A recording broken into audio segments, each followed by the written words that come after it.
To add a new field to a data collection, you just hit add new field, and I might say company name, I might say phone number, and maybe even something like city.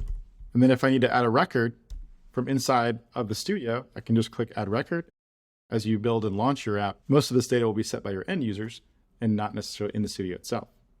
You also have different types of fields inside of Bildr.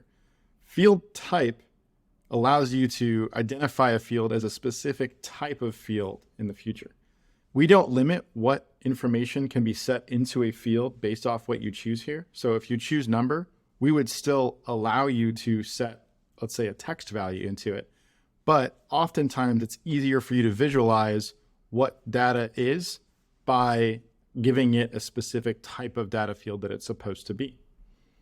So we have single lines, we have dates, and so it makes it really easy for us to make sure that you can visually, in the studio, update information for the type of data that you're wanting to set into it.